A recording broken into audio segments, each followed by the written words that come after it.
So in 6.4, this is with nth roots, and 6.5 is being covered after the quiz. But between 6.4 and 6.5, we are simplifying radicals. So a goal for today is to be able to simplify radicals, and you've already done some of this with simplifying square roots specifically, but this is also including simplifying cube roots or fourth roots or fifth roots and so on. So the front page of this is just information. I'm going to kind of highlight some main things, and it's more of understanding notation, understanding vocabulary. So what do these things mean? So when you're asked to find them, you know what you're trying to find. So the beginning, just this is all kind of leading up to towards the middle of the page where it gives the definition of an nth root. So this is all information to help you understand what an nth root actually is. So it starts out by relating it to square roots. So you know that when you find the square root of a number, but finding a square root of a number and squaring a number are inverse operations. So taking the square root of 4 and then doing 2 squared, which is 4, those are inverses. So to find the square root of a number a, you must find a number with a square of a. So to find the square root of 4, you have to think 2 squared, or what number squared is 4, that's your answer. Similarly, the inverse of raising a number to the nth power is finding the nth root of a number. And we've talked about that a little bit already when we factored sums and difference of cubes, and we needed to find cube roots. So say the cube root of 64, I would ask you what number cubed is 64 to find your cube root. And then there's ways to do that on your calculators, which if you're still not sure how to do that, today is going to be the day that hopefully you figure that out and then ask if you have questions regarding your calculator. So this table is just kind of laying out what a cube root, a fourth root, a fifth root, and then an nth root means. So I'm just going to look at the first line, and then you can use the other lines kind of as your reference, but it's trying to get you to see a pattern. So say you have the equation x cubed equals 64. You're trying to figure out what x is. This is then showing that if you take 4 times 4 times 4, which is 4 cubed, that equals 64. So therefore, because 4 cubed is 64, 4 is then considered a cube root of 64. And then this would be the notation. And that's important for you to understand as well, is what is the notation for a cube root, a fourth root, a fifth root, and so on. So this gives similar examples for a fourth root. So it's showing the fourth root of 625. An example for a fifth root, it's showing the fifth root of 32. And then it all leads to the general case, the nth root of a number. So that's kind of in general. So the pattern that the top box is referring to gives the definition or leads to the definition of an nth root. So for any real numbers a and b and any positive integer n, if a to the n is equal to b, then a is called the nth root of b. So it gives another example.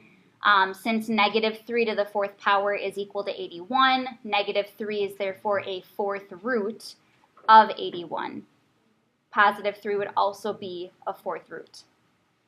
So here's just in general the notation with the vocabulary so that you understand when I'm referring to these words, you know what I'm referring to. So this symbol here represents or indicates the nth root. So notice it's what you think of as the square root symbol, which is called a radical sign. So I'm actually going to highlight that. It's only the square root in a specific case where the index is 2. But then any number that's written in that little v part of that radical sign is called the index. So for a square root, if you just see the square root symbol, we know there isn't normally an index written in. When you just see the radical sign, it's assumed to be the square root, and that invisible index is 2, which is why you're looking for what number squared would equal the number that's inside. So when there is no index written, it is a square root. And then whatever is inside of a radical is called the radicand. So I refer to index a lot. So when I say index, My hope is just that you know what I'm referring to, what I mean. At any point, if you don't know what I'm saying, please let me know. And then this bottom portion is kind of leading into, and we'll see this with examples, when you include certain signs, such as positive, negative, or plus or minus in your answers. So it's saying some numbers have more than one real nth root. So for example, 64 has two square roots, both positive and negative 8, since 8 squared and negative 8 squared both equal 64. So when there's more than one real root and n is even, the non-negative root, which non-negative just refers to 0 or positive, which is why they're not just saying the positive root, but the non-negative root is called the principal root. So then below, it's just showing 3 cases for the square root of 25, but the signs you would include in your answers. So if you, because we're going to be simplifying radicals, if you just see the square root of 25, you wouldn't give the answer as plus or minus 5, you would just give the answer of 5. So the square root of 25 indicates the principal square root because there's not a negative symbol in front. If you see the opposite of the square root of 25, then it would be negative 5, because that's the opposite of the principal square root. And then if you see a plus or minus symbol in front, you would include the plus or minus symbol in your answer. So the difference is, because I know I had some students in my second hour say, I always thought we included plus or minus. In the case where you're solving equations, so if I gave you the equation x squared equals 25, and to solve it, you took the square root of each side, anytime you solve equations, you always include the plus or minus.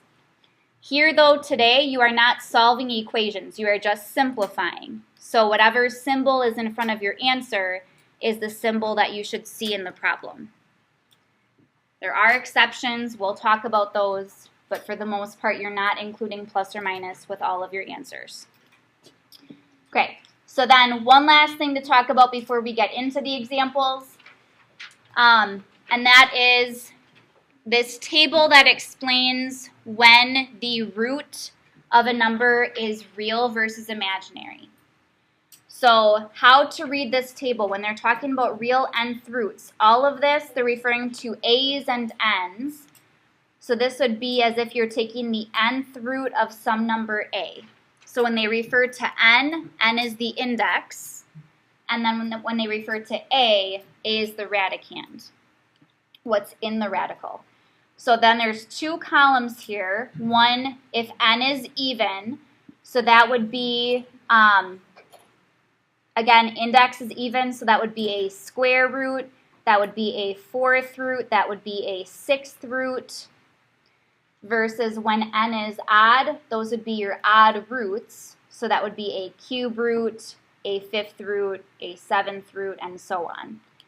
So those are the 2 columns they're giving, and then over, I guess, in that very first column where they're listing a, they're referring to whether or not what's inside of the radical is positive, negative, or equal to 0.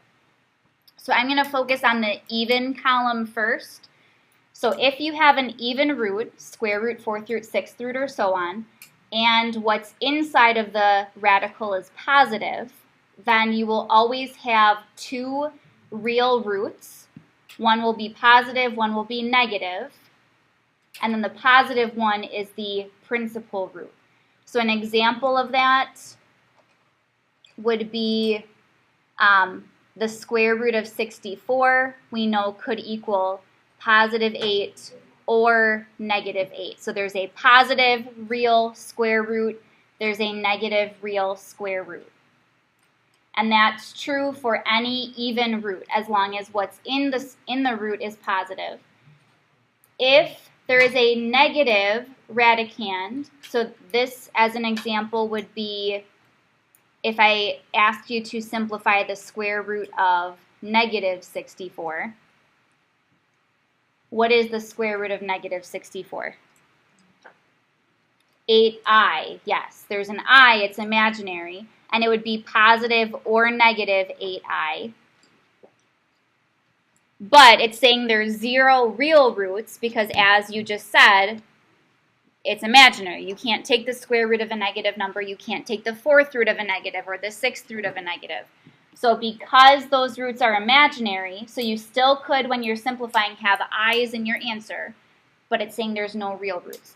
And then if a is 0, so this would be like the square root of 0, the fourth root of 0, that's just always 0. 0 is a real number, so there's one real root. Then, if you look at the odd column, because there are changes in these first two. So if you have an odd root of a positive number, so let's say, as an example, the cube root of 8. Anybody know the cube root of 8? 2. Now, it is only 2. There is one unique positive root. There are no negative roots. It's not plus or minus 2. It's only positive 2. Positive 2 cubed is positive 8. That's the only number that you can cube that equals 8. So then if what's inside of an odd root is negative, so let's say the cube root of negative 8, an odd root of a negative number is not imaginary. The cube root of negative 8 is negative 2, because negative 2 cubed is negative 8. A negative times a negative times a negative is still negative. So if your index is odd, you can have a negative in the radical and it's still a real number. If it's a negative inside of an even root, then it's imaginary. So that's a big difference. When to include I in your answer and when not to. And then even with odd roots, any root of 0, whether it's even or odd, is still 0. So there's just one root. So notice if your index is odd, you will not get imaginary answers. They're all real. So now actually simplifying some of these. And like I said, you have simplified square roots already. Here and there. This is now still simplifying square roots, but also cube roots, fourth roots, fifth roots, so on. So if we look at A, we are simplifying plus or minus the square root of 16x to the 8th. Now, you don't have to do this, but like I said, I'm going to show you this because I think later on, especially in lesson 6.5, this can be more helpful. But when you're simplifying this, if it helps, I could break this into a product of two different square roots. I could break it into the square root of 16 times the square root of x to the 8th. And that way you can focus on simplifying each of them separately. So do you have to do that? No. If it helps you, you can do that. And that way you're just focusing on one number or one variable at a time. So because the plus or minus symbol is in front, that plus or minus symbol will stay in the answer. And then you just simplify each square root in this case. So again, when there's no index, it's a square root. What's the square root of 16? 4. And then square root of x to the 8th is x to the 4th. So if you want to make this note, and then it's just plus or minus 4x to the 4th, that's our answer. But if you want to make this note for roots of variables, so with a square root, the index is 2, even though it's not written in, the index is 2. So to find the root of a variable to a power, you always divide the exponent by the index. So that's why it's x to the 4th, because it's 8 divided by 2. So with variables to powers, you divide the exponent by the index to find the root. We talked about that a little bit with square roots, just dividing the exponents by 2. But as we get into higher roots, that way you know how to work through those. Okay, so then if we look at B together as well, we have the opposite, or negative, and then it's still a square root of the quantity q cubed plus 5 to the 4th power. When you see a problem like this, you do not need to simplify this quantity to the 4th power. Make sure you are not distributing the 4th power, because this really means I have this quantity times itself 4 times. You'd be multiplying it out 4 times. But again, you don't need to do that. So to work with this again for a square root, the index is 2.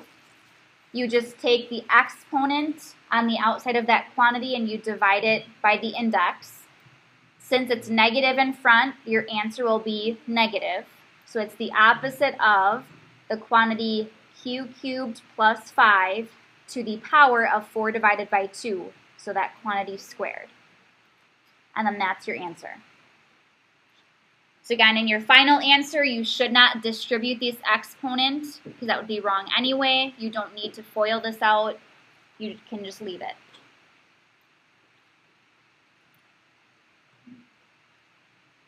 All right, so any of them that look that way, you're just dividing that outer exponent by the index. And then for C, I want to go through this one as well because it's a fifth root. So again, I'm going to break this up, not that you would have to, but this means I'm taking the fifth root of 243 times the fifth root of a to the 10th times the fifth root of b to the 15th. So here's where, if you're not sure how to use your calculator to find different roots, I'll show again, if you have a calculator similar to mine, how to do it, but I know not all of you have this same calculator, so when I am walking around during examples, if you're not sure how to use your calculator, please let me know. I can show you today. If I want to find the fifth root of 243 on my calculator, so if you have one that works similar to mine or you have the same one I have, you type the index in first, so I would type in 5, and then second with the caret key so that that x root comes up, and then you type in the 243. And the fifth root of 243 is 3. So I know some of you have calculators where you have to type that in the opposite order or your keys look different, so if you're not sure how to do that on yours today, let me know when I start walking around. So this is 3, and then fifth root of a to the 10th is a to what power? Squared. Fifth root of b to the 15th is b to the 3rd. And then I don't include any symbol in front because there wasn't a symbol in front. It's just assumed that it's assumed that it's the principal root. It's positive. Okay, so I would like you to do example D. Simplify the square root of negative 16 x to the 4th y to the 8th.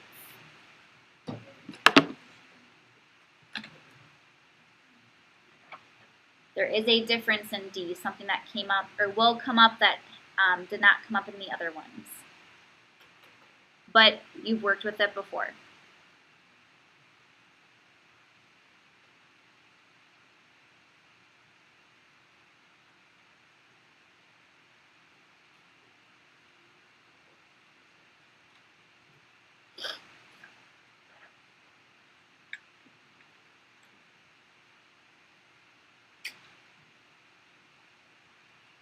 And while I'm walking around too, if you're not sure how to use your calculator to find roots, let me know because I can help with that right away.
All right.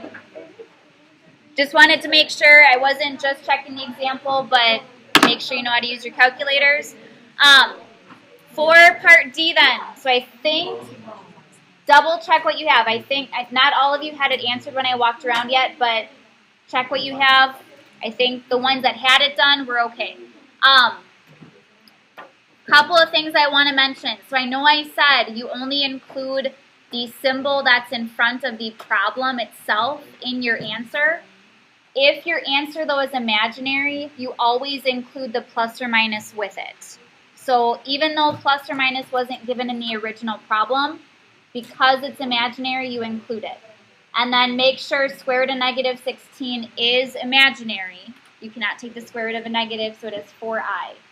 The x squared and the y to the fourth, I think everybody there was okay. All right.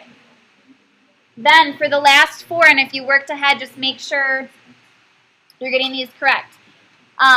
In some of your answers, when I show you this rule, you'll see why it didn't apply to any up here. But in general, I'm not always going to tell you when you're going to need to use absolute value that you need to know. So some of your answers have to include absolute value bars to ensure that your answer is not negative. So that's what's explained here. We'll go through examples so you can see when it's used, but it says when you find an even root of an even power and the result is an odd power, you must use absolute value bars around your result to ensure that the answer is not negative. When we get to an example that uses them, I'll show you why they're needed. So I've had students in the past refer to this. It's not officially called this, but they refer to it as the even, odd rule. So even root of an even power, and the end result is odd. So even, odd, that's when you need them. And it's important too, because I had students ask in my previous class, well, can we just always put them? Will you mark it wrong if we have them and we don't need them? You should not include them if they're not needed. So don't just start putting absolute value bars around all of your answers.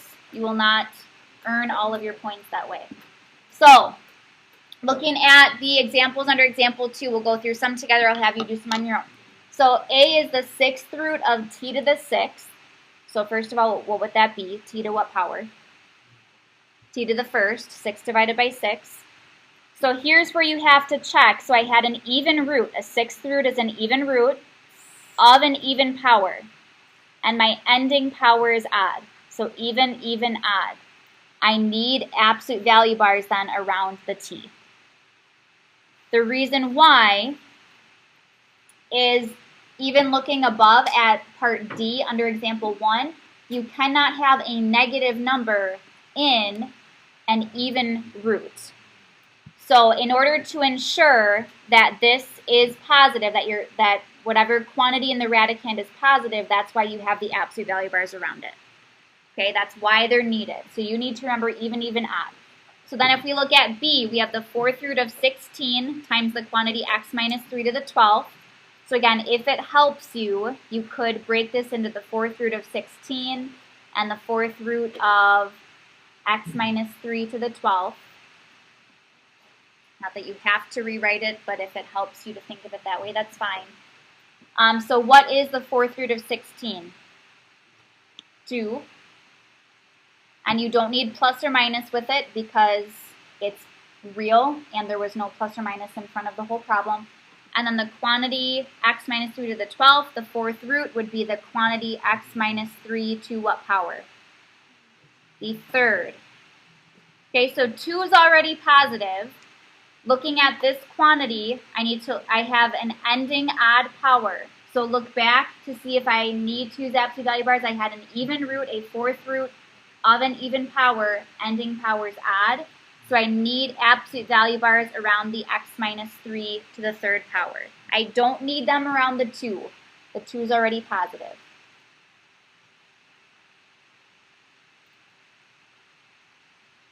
All right, so I want you to answer C and D. Simplify those two expressions and pay attention to whether or not you need absolute value bars. And I'll just have you work on these, and then I won't walk around. We'll just check them, and then let me know if you have questions.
Oh, you mean like the whole number, not the exponents. It only goes for exponents. Yep. All right. If you're not quite done, you can wait to look up here till you finish answering either of the two, but I have my two answers here. So just check what you have. So for C, you need absolute value bars around the y cubed. The 6 doesn't have to be included with it. The 6 is already positive. And then for D, you don't need them. So you do have an ending exponent that's odd, but you were taking an odd root of an odd power. So it wasn't even odd. It was odd, odd, odd. So if this was negative, it would still be okay because it's an odd index. Okay, so questions there. Okay, so then the last example, and again, if you worked ahead, just make sure. So this is where you are going to be giving an answer in the end with your calculator. You're approximating the radical in the end. But I do want to specify with this problem, this is why I'm going through it with you, you shouldn't be rounding anything until the end of a problem. So you shouldn't be rounding answers in the middle of a problem. So this says the surface area of a sphere can be determined from the volume of the sphere using the formula S for surface area equals the cube root of 36 times pi times v squared, where v is the volume. If the surface area of a sphere is about 214.5, so that's our S, square inches, determine the volume. So find v. So I am going to substitute the 214.5 in for S into my formula. So 214.5 equals the cube root of 36 pi v squared. And that means to find v, we have to solve this for v.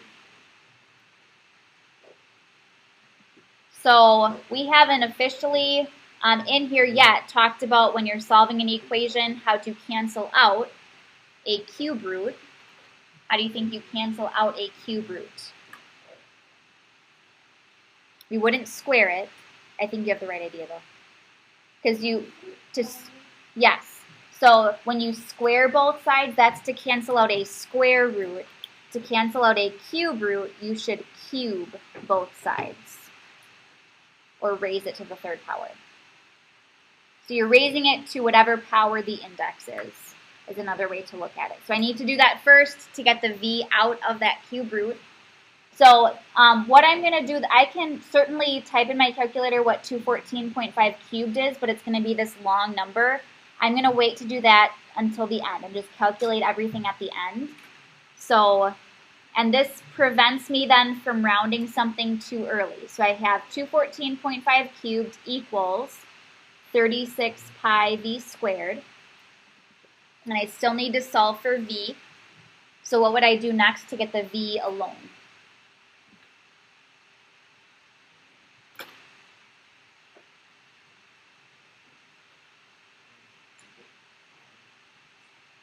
Do what with it? Not subtract. Divide, yes. Because it's being multiplied by v squared. And I can divide by 36 and pi in the same step. So I'm going to flip this around. I have v squared equals 214.5 cubed over, and I'm going to keep 36 pi written as 36 pi, but I'm going to include parentheses around it because eventually when I'm typing this in my calculator, and I know some of you have calculators that you have to type everything in individually in steps in the correct order of operations.